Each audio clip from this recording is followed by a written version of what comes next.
David, another 20-pound limit for you today. Yesterday you told us, that it's kind of some shallow stuff, some deep stuff. Was it that same game plan today? Yeah, I went out looking deep and I stayed shallow. It's the same thing. I'm looking for that mega school because I know that's where it's going to be one at. What I'm doing, I doubt it can be one. I'm shocked where I'm at. I really am. I'm absolutely shocked to be in the top 10 fishing predominantly shallow. So I'm thrilled to be where I'm at, but I'm always keeping that deep water in my hip pocket because that's where you're going to load it up at. And you were telling me yesterday that, it's really, if you get those key bites shallow, those bigger bites, those 5-pound plus bites, that's when it's kind of game on for you. Did you lose any today? Any of them big ones? Did you come across any of those shallow? No, I fished clean today.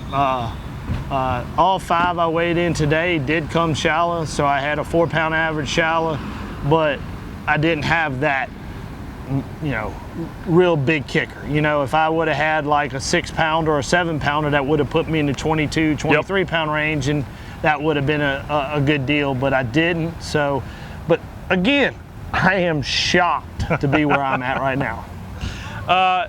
So did pressure today, and mainly local pressure, did you notice any of that affect any of the places you were fishing?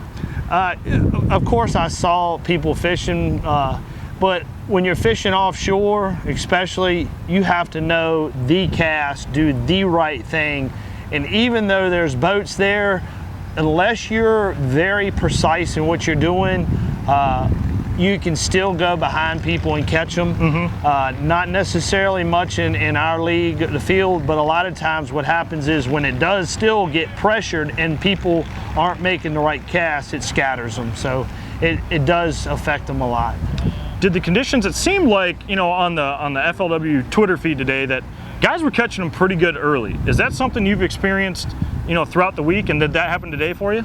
Yeah, it did. I think most of my bigger fish have come early, and then after that it's nickel and diamond, catching a little bit, cull a little bit here, cull a little bit there, cull a little bit here. But yes, like my first one yesterday was an 8-pounder. So yeah, the bigger ones are definitely biting earlier.